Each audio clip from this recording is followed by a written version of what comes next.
Υπέροχα μου πλάσματα, καλή σας μέρα. Είμαι η Εύα και σας καλωσορίζω όλους στο κανάλι μου Love Healing Tarot. Και σας ευχαριστώ πάρα πολύ που είστε κοντά μου, με παρακολουθείτε και με στηρίζετε ο καθένας σας με το δικό του τρόπο. Να είστε πάντα καλά και να θυμάστε, αν σας αρέσει το βίντεο, να πατάτε like. Πάμε να κάνουμε το θέμα μας. Έχεις ένα πολύ σημαντικό μήνυμα. Και όσοι πιστεύετε ότι έχετε βρεθεί τυχαία να παρακολουθήσετε αυτό το βίντεο, δεν έχετε βρεθεί καθόλου τυχαία, γιατί εδώ για εσάς υπάρχει ένα πολύ σημαντικό μήνυμα. Πάμε λοιπόν να επιλέξετε μαύρη τουρμαλίνη, λευκό χαλαζία, ροζ χαλαζία. Και εγώ θα σας μεταφέρω το πολύ σημαντικό σας μήνυμα, παιδιά. Δεν ξέρω τι γίνεται αυτές τις μέρες. Πάω να πιάσω τις κάρτες και πετάγονται. Και μ' αρέσει δηλαδή, εγώ χαίρομαι πάρα πολύ. Τι ωραίο μήνυμα για όλους μας, ο τρελός. Μα τι ωραίο μήνυμα. Γιατί βεβαίως ο τρελός εμπεριέχει και την έννοια του ρίσκου. Έχει κάθε έλλειψη φόβου ή και προσδοκίας, έτσι, δεν περιμένει κάτι. Λέει, εγώ θέλω να κάνω αυτό, η καρδιά μου λέει να κάνω αυτό και εγώ θα πάω να το κάνω. Δεν σκέφτεται τίποτα παρακάτω. Τώρα, στην συγκεκριμένη ταρό βέβαια, η οποία είναι πάρα πολύ παλιά, μα πάρα πολύ παλιά, βλέπετε δεν είναι ο τρελός στην άκρη του γκρεμού. Περπατάει κανονικά, πατάει στο έδαφος. Λοιπόν, και αυτό ίσως εδώ είναι ένα πολύ πιο θετικό μήνυμα για όλους μας.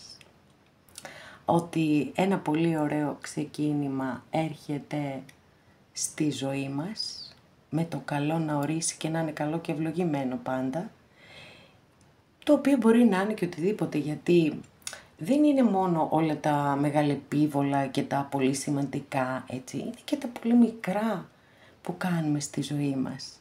Και αυτά είναι, επί της ουσίας, αυτά είναι η ζωή μας. Τα πολλά μικρά καθημερινά. Κάποιες φορές μπορεί να σημαίνει κάρτα και αλλαγή πορείας, δηλαδή κάνω μία διαφορετική επιλογή στη ζωή μου.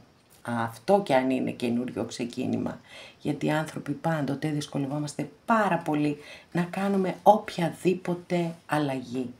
Και τις περισσότερες φορές, όπως το έχω ξαναπεί, προτιμούμε να βουλιάζουμε στην ασφάλεια της δυστυχίας μας.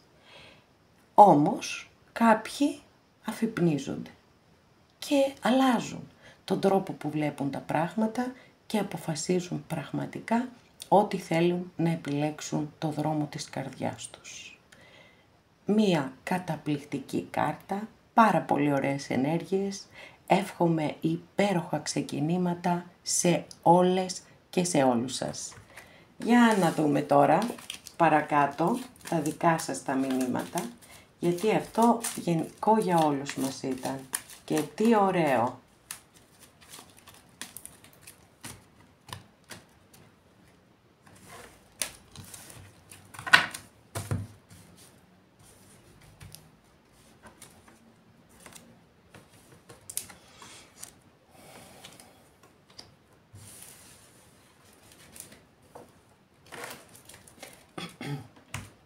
Πρώτη καρτούλα, για να δούμε εδώ, τι μήνυμα έχετε. Τι καταπληκτικό μήνυμα είναι αυτό εδώ. Τι υπέροχο μήνυμα. Δικαιοσύνη. Αστρολογική αντιστοιχεία της κάρτας είναι με το ζώδιο του Ζυγού, αλλά στα ζώδια εγώ κάνω απλές αναφορές, γιατί δεν είμαι αστρολόγος. Και είναι μία από τις κάρτες που επί της ουσίας είναι ολόκληρη η ιδεολογία των ταρό. Γιατί λέει ότι ό,τι κάνουμε στη ζωή μας θα το εισπράξουμε. Είναι ο νόμος του κάρμα. Και από αυτόν δεν ξεφεύγει κανένας μας. Βεβαίως η κάρτα μπορεί να αναφέρεται και σε ισορροπίες, και στην ανάγκη κάποιον να βρεθεί, έτσι, ή να βρουν τον τρόπο να εξισορροπήσουν τη ζωή τους, αλλά σίγουρα το πιο σημαντικό μήνυμα της κάρτας είναι ότι επιλέγουμε τη δίκαιη και αμερόληπτη οδό. Γιατί όταν έρθει η ώρα να εισπράξουμε εντός ή εκτός εισαγωγικών, θα πάρουμε αυτό που μας αξίζει. Και γι' αυτόν ακριβώς το λόγο θα πρέπει να είμαστε πάρα πολύ προσεκτικοί σε ό,τι κάνουμε, γιατί ό,τι σπείρουμε αυτό θα θερήσουμε. Και επίσης η ισορροπία που αναφέρεται η κάρτα έχει να κάνει με την ισορροπία του να μπορούμε να κατανοούμε τις πράξεις μας και τις επιπτώσεις που έχουν στη ζωή μας. Και γι' αυτό ακριβώς πόσο πρέπει να προσέχουμε τις επιλογές που κάνουμε. Από την άλλη είναι και μία κάρτα που συνδέεται με τη μέση ηλικία και κάποιες φορές και με την κρίση της μέσης ηλικίας. Είναι δηλαδή σαν να κοιτάμε πίσω και να λέμε τι έχουμε κάνει μέχρι εδώ, αν έχουμε πετύχει αυτά που θέλαμε, αν δεν τα έχουμε πετύχει, έτσι, και αυτό πολλές φορές είναι που μπορεί να δημιουργεί την έλλειψη ισορροπίας στη ζωή μας. Και εδώ χρειάζεται πάρα πολύ μεγάλη προσοχή. Γιατί μπορεί όταν ξεκινήσατε κάποιοι από εσάς στη ζωή σας να είχατε κάποια όνειρα, έτσι, όπως όλοι, κάπως έτσι ξεκινάμε, και στην πορεία της ζωής να πήρατε άλλο δρόμο. Μια χαρά, δεν έγινε κάτι. Αν αυτό σας έχει μείνει μέσα σας και θέλετε οπωσδήποτε να το κάνετε, γιατί ποτέ δεν είναι αργά. Μα ποτέ, και το λέω και το εννοώ, και υπάρχουν πάρα πολλά παραδείγματα ανθρώπων που σε πολύ μεγάλες ηλικίες πέτυχαν τους στόχους τους. Το να κατηγορούμε τον εαυτό μας ή τις συνθήκες ή τους άλλους δεν έχει κανένα νόημα.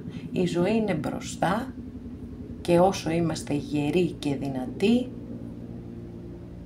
κάνουμε τον αγώνα μας και βάζουμε στόχους και δίνουμε τον καλύτερο εαυτό μας να τους πετυχαίνουμε.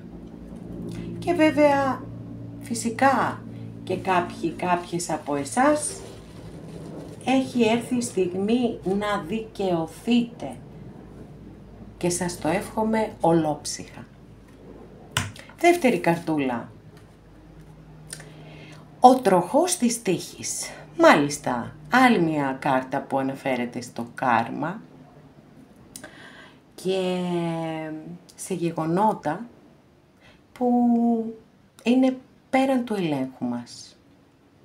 Βεβαίως, η πολύ μεγάλη δύναμη που έχουμε εμείς οι άνθρωποι είναι ο τρόπος που αντιδράμε στην όποια κατάσταση.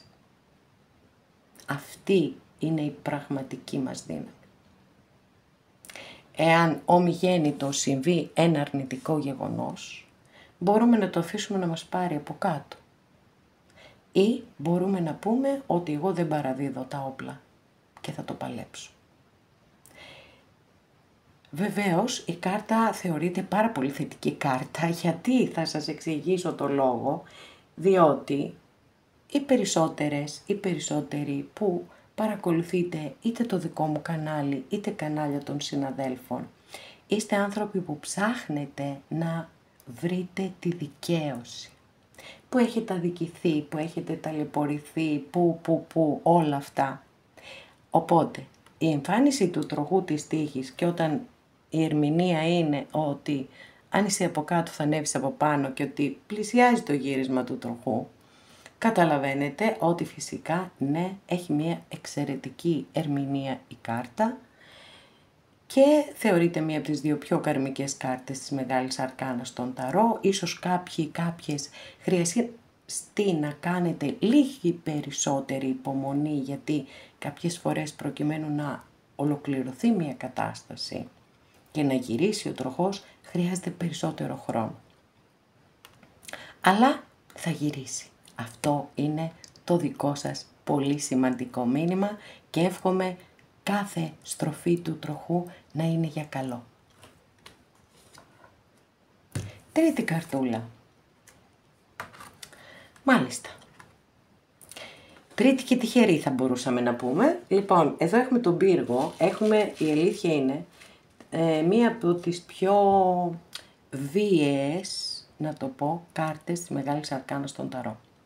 Είναι ο πύργος, τον οποίο χτυπούν οι κεραυνοί και τον γκρεμίζουν. Βέβαια, δεν πρέπει να τον φοβόμαστε τον πύργο, γιατί αν αναλογιστούμε λίγο τη ζωή μας, θα δούμε ότι έχουμε βιώσει πάρα πολλά τέτοια γκρεμίσματα, αλίμονο.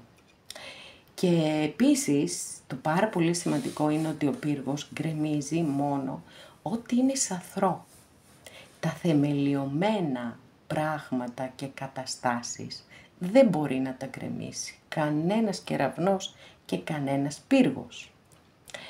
Και από την άλλη, πολλές φορές μπορεί να βιώνετε μία δύσκολη κατάσταση, από την οποία να μην αποφασίζετε να βγείτε, να κάνετε μία ηρωική έξοδο για να σωθείτε. Και έρχεται ένα γεγονός, χωρίς να το περιμένετε, και δίνει τη λύση. Γκρεμίζει το σαθρό, αποκαλύπτει αλήθειες και γνωρίζοντας την αλήθεια πάντα μπορούμε να φτιάξουμε τη ζωή μας πολύ πολύ καλύτερα. Και βεβαίως αυτή η ανάσα ανακούφισης, η απελευθέρωση από μια δύσκολη κατάσταση είναι λυτρωτική, όπως και να το κάνουμε. Και αυτή είναι πολύ μεγάλη σημασία, προσφορά μάλλον, να το πω καλύτερα, του πύργου στην Ταρό.